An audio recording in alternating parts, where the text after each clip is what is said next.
بۆ هەرێمی کوردستان و مەراسیمی بەڕێوەچوونی مەراسیمی کۆچی خێزانەکەی واتە هاوسەری نوشیروان مستەفا پەیامنێرمان جەلال محەممەد لە شاری سلێمانیەوە وەردەگرین. جەلال سڵاو لێبێ، زانیاریمان پێ بدە. سلااو لە تۆ لە بنێرانی بەڕێزی کەناڵی پێیان بێت بەڵا دیارەوەی کە سەر لە بەیانی ئەمڕۆ خێزانی ڕێخەری گشتی بزوتنەوەی گۆڕان وفاتی کردو بە هۆی نەخۆشی و کۆچی دوایی کردووە.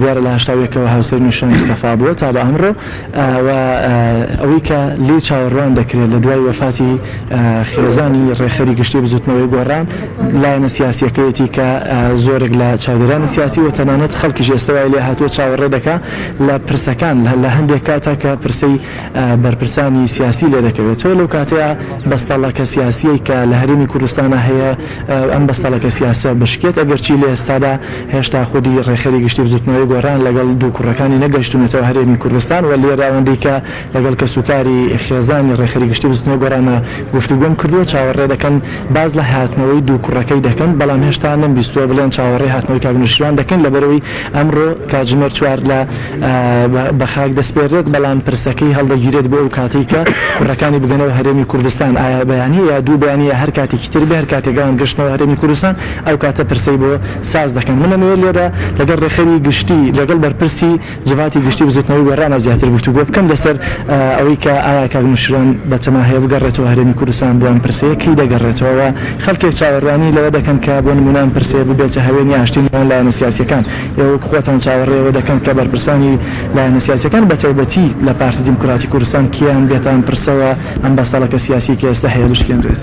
وڵی یەکەم شەعلەخان یانی تەمەنێکی زۆری بە پێشمەرگێتی وەک ژنە پێشمەرگەیەک بەماندوون و بە شاخەوە بردۆتە سەر کە ئەمە خۆی لە خۆیان تەقدیرە جگەلەوە خێزانی کاک نوشیروان مستەفایە کە کاک نوشیروان مستەفا هەمیشە بە خەمی خەڵقەوە بووە بە تازیەکانی تر بەنامە بێ بە هەر شتێ بێ هاوبەشێکی کردووە. ئێمە هیوادارین ئەم تازیەیە ببێ بەمایە ئەوەی کە لایەنەکانی سەردانمان بکەن و دڵمان بنەوە بۆ ئەوەی کە ئەمە ببێ بە خاڵێکی ئینطلاق بۆ ئاشتەواییەکی گشتی هەرچەنە بزوتنەوەی گۆڕان و لەسەر بزوتنەوەکەوە کاک نوشیروان هەمیشە داوای ئاشتەوایی و برایەتیمان کردەوە. چکە ئەم قۆناغە بەڕاستی قۆناغی ئەوە نییە کە ئێمە سەنگە لێ بگرین، قۆناغێکی ئێجگار ناسکە، قۆناغێکی ئێجگار هەستیارە بە برینەکانی هەڵەبجە بکەین بەم بۆنێ بکەین بە مناسبەتێک بۆ ئەوەی کە هەموو لایەنەکان نزیک بنۆلێک و ماڵی کورد ئاشتەوایی بکەوێتەوە ناوی. کاکدکتۆر ئەوەندەی کە من لێرە بیستم لەگەڵ برا و کەسوکاری شۆڵەخانە قسەم کرد چاوەڕێ هاتنەوەی کوڕەکانی کاک نوشیروان دەکەن هاتنەوەی کاک نوشیروان. ئێستا قسەیەک لەسەرەوە هەیە ئایا کاک نوشیروان دێتەوە یانە کەی دێتەوە؟ ئێمە نازانین کاک نوشیروان جەنابی یێتەوە یان نایەتەوە.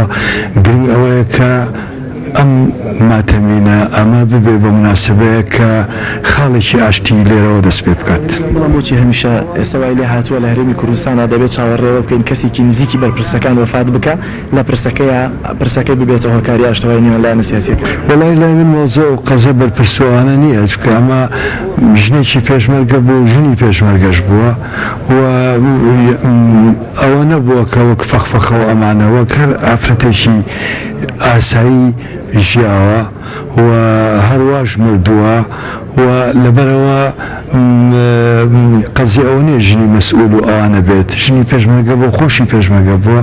لەبەرەوە و تەعزیەش مناسبەتێکە خەڵکەکان خەڵکی عاقڵ خەڵکی وشار بەکاری ئەێنێ بۆ پاکبوونەوەی دڵ بۆ پاکبوونەوەی ئەو ڕق و کێشانەی کە هەبووە بۆ خاڵێکی ئاشتەوایی دەست پێ بکات. سەراحەتەن پرسیارە لێ بکەمەوە چاوەڕێەوەکەن کێ سەردانیان پرسیە بکات. بۆ نمونە لە ئاستی باڵایە کاک مەسعود بارزانی بۆ نمونە لە لایەنە سیاسیەکانی تر کەسی یەکەمی لایەنە سیاسیەکانی تر چاوەڕێ دەکەن سەردانیان پرسیە بکەن. ئێمە ئەوەی بەلامانەوە گرنگە یعنی جەماوەرێکی زۆر بەخەمە بۆ ئەم ژنە بە تایبەتی کە ئازار و ماندووبوونی شاخ گەیاندوێتی بەو نەخۆشیە. یعنی ئەگەر قەناعەتمانەیە ئەو هەموو ناخۆشیەوانەی کە بینوێتی ئەوانە نەبووە تووشی ئەو نەخۆشیە نابوو هیوادارین بێن. یعنی ئەمە مناسبەتێکە خەڵکی وشار و خەڵکی عاقڵ ئەو مناسبەتانە بەکارێنێ بۆ ئەوەی کەوا سوودێکی کۆمەڵایەتی تیاابێ. چکە تەعزیە خۆی لە خۆیە مناسبەتێکی کۆمەڵایەتیە.